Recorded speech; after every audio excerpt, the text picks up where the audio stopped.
بسم اللہ الرحمن الرحیم۔ بہت عرصہ پہلے کی بات ہے۔ ایک بادشاہ تھا۔ اس کی ایک بہت خوبصورت اور اکلوتی بیٹی تھی۔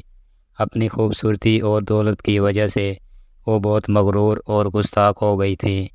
جب بھی کہیں سے اس کے لیے شادی کا پیغام آتا وہ ٹھکرا دیتی اور اس کا خوب مذاق اڑاتی۔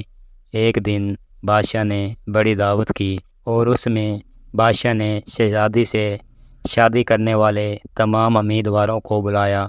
سب لوگ اپنے اپنے مرتبے کے حساب سے کرسیوں پر بیٹھ گئے۔ شہزادی اس دعوت میں اپنی کنیزوں کے ساتھ بڑی مغرورانہ انداز میں آئی۔ وہ جس امیدوار کے پاس سے گزرتی اسے بڑی حقارت سے دیکھتی۔ جب ایک شہزادے کے پاس پہنچی جو بہت موٹا تھا، اس نے اپنی کنیزوں سے ہنستے ہوئے کہا، یہ گول ٹب ہے۔ دوسرے امیدواروں کو دیکھ کر کہا، کیا کھمبے کی طرح لگتا ہے۔ ایک شہزادہ بہت چھوٹا تھا۔ اس نے کہا، ذرا چھوٹو موٹو کو تو دیکھو۔ ایک نواب بہت گورا تھا۔ شہزادی نے اسے سفید چوہا کہا۔ ایک امید کا رنگ سرخ تھا تو اس نے اسے مرغے کی کنگھی کہہ کر پکارا۔ اسی طرح وہ ہر امیدوار کو بے عزت کرتی رہی، لیکن وہ ایک بادشاہ کو دیکھ کر بہت ہنسی کیونکہ اس کی داڑھی تھی۔ اس نے مذاق اڑاتے ہوئے کہا، ذرا اسے تو دیکھو، اس نے اپنے چہرے پر کیسی جھاڑ پھونس اگا رکھی ہے۔ بادشاہ نے دیکھا اس کی بیٹی نے مہمانوں کی بہت بے عزتی کی ہے تو اسے بہت غصہ آیا۔ اس نے بڑے دربار میں یہ اعلان کیا، شہزادی پسند کرے یا نہ کرے مگر میں اب اس کی شادی کسی فقیر سے کروں گا۔ اس اعلان کے بعد تمام لوگ وہاں سے چلے گئے۔ کچھ دیر کے بعد ایک آوارہ گرد گویا آیا جو گلی کوچوں میں گھوم کر گانا گایا کرتا تھا۔ اس نے شاہی محل کے نیچے کھڑکی کے قریب ہو کر گانا گانا شروع کر دیا۔ بادشاہ نے جب اس فقیر کی آواز سنی تو وہ ایک خادم کو بلایا اور حکم دیا، اس فقیر کو اندر بلایا جائے۔ خادم پھٹے پرانے کپڑوں میں فقیر کو اندر لے آیا۔ اس گویے نے بادشاہ اور اس کی بیٹی کے سامنے بہت اچھا گانا گایا اور بادشاہ سے انعام مانگا۔ بادشاہ نے کہا، تم نے ایک بہت اچھا گانا سنایا ہے، میں تمہیں بہت اچھا انعام دوں گا۔ میں اپنی بیٹی کی شادی تم سے کروں گا۔ جب شہزادی نے سنا تو وہ بدحواس ہو گئی اور بہت روئی پیٹی۔ پھر بادشاہ نے اس کی ایک نہ سنی۔ بادشاہ نے ڈانٹتے ہوئے کہا، میں نے مہمانوں کے سامنے قسم کھائی تھی کہ تمہاری شادی کسی فقیر سے کروں گا، اب میں وہ قسم پوری کر رہا ہوں۔ یہ کہہ کر بادشاہ نے قاضی کو بلایا اور شہزادی کی شادی آوارہ فقیر کے ساتھ کروا دی اور حکم دیا، تم اپنے شوہر کے ساتھ چلی جاؤ۔ شہزادی روتی پیٹتی فقیر کے ساتھ چلے گئی۔ راستے میں وہ ایک شکار گاہ کے پاس سے گزری۔ اتنی بڑی شکار گاہ کو دیکھ کر شہزادی حیران ہو گئی۔ اس نے فقیر سے پوچھا، یہ شکار گاہ کس کی ہے؟ اس فقیر نے جواب دیا، میں نے سنا ہے تم نے داڑھی والے بادشاہ کا مذاق اڑایا تھا، یہ اسی کا ہے۔ اگر تم اس سے شادی کر لیتی تو یہ شکار گاہ تمہاری ہوتی۔ شہزادی نے ٹھنڈی آہ بھر کے کہا، میں نے یہ کیا کیا؟ اس کے بعد خوبصورت باغوں میں پہنچے۔ یہ دیکھ کر شہزادی نے پھر پوچھا، یہ کس کے ہیں؟ فقیر نے آہستہ سے کہا، یہ باغ بھی اس داڑھی والے کے ہیں۔ شہزادی نے افسوس بھرے لہجے میں کہا، میں بھی کتنی بد نصیب ہوں۔ پھر وہ ایک عالیشان شہر میں داخل ہوئے۔ اتنا بڑا خوبصورت شہر دیکھ کر شہزادی حیران رہ گئی۔ شہزادی نے پوچھا، اس شہر کا مالک کون ہے؟ فقیر نے اسے بتایا، یہ شہر بھی داڑھی والے بادشاہ کا ہے، اگر تم اس سے شادی کر لیتی یہ سب کچھ تمہارا ہوتا۔ شہزادی پچھتاتے ہوئے کہا، میں نے بہت بڑی غلطی کر دی، کاش میں اس سے شادی کر لیتی۔ فقیر شوہر نے ناراض ہوتے ہوئے کہا، مجھے اس سے کوئی مطلب نہیں، آخر تم میرے ہوتے ہوئے دوسرے مرد کی باتیں کیوں کر رہی ہو؟ اس طرح کی باتیں کرتے ہوئے وہ ایک چھوٹی سی جھونپڑی کے قریب پہنچے۔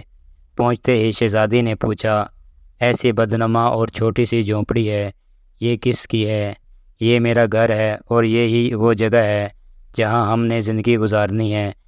شہزادی نے کہا، تمہارے نوکر کہاں ہیں؟ ہمیں نوکروں سے کیا کام، تم ہر کام کر لیتی ہو۔ اب آ جاؤ، تم میرے لیے کھانا بناؤ کیونکہ میں بہت تھک گیا ہوں۔ شہزادی کو کھانا پکانا نہیں آتا تھا، اس لیے فقیر نے اس کی مدد کی اور کچھ دیر بعد انہوں نے الٹا سیدھا کھانا بنا کر کھا لیا اور سو گئے۔ دوسری صبح فقیر نے شہزادی کو جگایا اور گھر صاف کرنے اور دوسرے کاموں کے لیے کہا۔ شہزادی تمام دن کام کرتی رہی اور جلی کٹی باتیں بھی سنتی رہی، مگر صبر کے سوا کوئی چارہ نہ تھا۔ اسی طرح انہوں نے کئی دن گزار دیے۔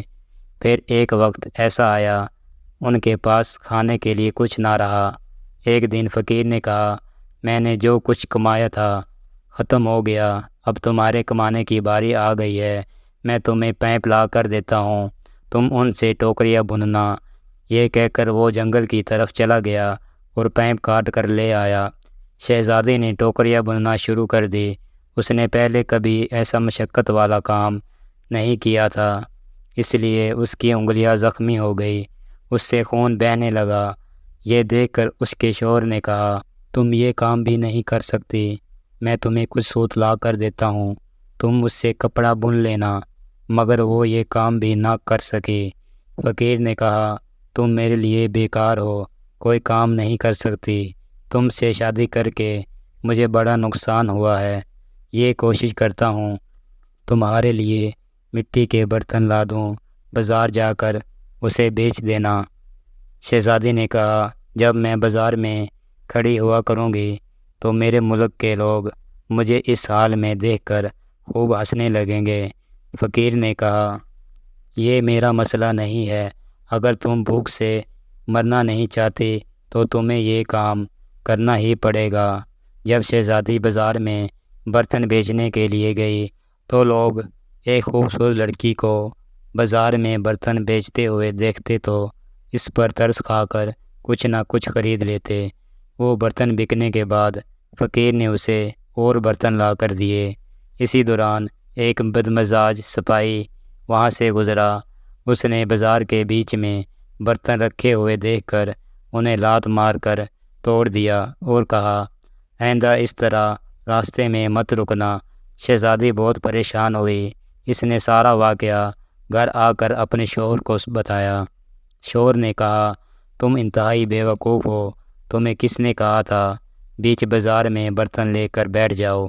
پھر وہاں سے لوگوں کو گزرنے میں دشواری ہوتی ہے۔ میرا خیال ہے یہ کام بھی تمہارے بس کا نہیں ہے۔ خیر، میں شاہی محل جاؤں گا، ہو سکتا ہے تمہارے لیے کوئی کام نکل آئے۔ یہ کہہ کر وہ شاہی محل روانہ ہو گیا۔ شام کو فقیر نے گھر آ کر کہا، شاہی محل میں تمہارے لیے مددگار باورچی کی جگہ مل گئی ہے، اب کم سے کم ہمیں کھانے کو مل جائے گا۔ اس طرح ایک مغرور شہزادی ایک مددگار باورچن بن کر رہ گئی۔ وہ ہر روز صبح سے شام تک باورچی خانے کے سارے کام کرتی اور شام کو لوگوں کا بچا ہوا کھانا لے کر وہ گھر آ جاتی، اور اس طرح دونوں میاں بیوی کا گزارا ہو جاتا۔ محل میں آئے ہوئے اسے کچھ ہی دن ہوئے تھے۔ اس نے سنا کہ محل میں شادی کی کوئی تقریب ہونے والی ہے۔ مقررہ دن جب مہمان آنا شروع ہوئے تو شہزادی باورچی خانے کی کھڑکی سے دیکھ رہی تھی۔ ہر طرف بڑی شان و شوکت اور دھوم دھام نظر آ رہی تھی، لیکن شہزادی اپنی قسمت پر آنسو بہا رہی تھی اور اپنے غرور اور تکبر اور اپنی بے وقوفی پر پچھتا رہی تھی۔ اسی دوران کنیزیں آئی اور انہوں نے اسے بہت مزیدار کھانے دیے جو اس نے ٹوکری میں رکھ لیے اور گھر کی طرف چل پڑی۔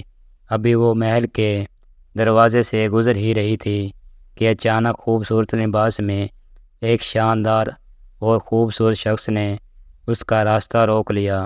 شہزادی نے نگاہ اٹھا کر دیکھا تو وہ داڑھی والا بادشاہ نکلا جس نے اس کا خوب مذاق اڑایا تھا۔ وہ خوف اور شرم سے کانپنے لگی۔ اتنے سارے لوگوں کو دیکھ کر اس کا اپنے اوپر قابو نہ رہا اور گھبراہٹ سے ٹوکری اس کے ہاتھ سے گر گئی۔ ٹوکری سے سارا کھانا گر کر بکھر گیا۔ تمام درباری ہنسنے لگے۔ شہزادی کا یہ حال ہوا۔ کسی طرح زمین پھٹ جاتی تو وہ اس میں سما جاتی۔ اس نے جھٹکے سے اپنا ہاتھ چھڑایا اور بھاگنا چاہا۔ بادشاہ نے اسے دوبارہ پکڑ لیا اور بڑی نرمی سے کہنے لگا، ڈرو مت، تم نے مجھے نہیں پہچانا۔ میں وہی آوارہ گرد گویا ہوں جو تمہارے ساتھ جھوپڑی میں رہتا ہوں۔ میں وہی سپاہی ہوں جس نے تمہارے برتن توڑے تھے۔ یہ سب کچھ میں نے اس لیے کیا کہ میں تمہیں پسند کرتا تھا اور تم سے شادی کرنا چاہتا تھا۔ اب تمہارے غرور کا علاج ہو چکا ہے اور تمہیں اچھا سبق بھی مل گیا ہے۔ پچھلی باتوں کو بھول جاؤ۔ دیکھو آج ہماری شادی کی تیاریاں ہو رہی ہیں۔ اسی وقت کنیزیں آئیں اور اسے اپنے ساتھ لے گئیں اور شہزادی کو دلہن کا لباس پہنایا۔ وہ دوبارہ حال میں آئی تو دیکھا کہ اس کے والدین، اس کے تمام درباری بھی وہاں موجود ہیں۔ سب لوگوں نے اسے مبارکباد دی۔ اب شہزادی بالکل بدل چکی تھی۔ اس کا غرور اور اکڑ، دوسروں سے نفرت ختم ہو چکی تھی۔ اس نے زندہ رہنے کا ڈھنگ سیکھ لیا تھا۔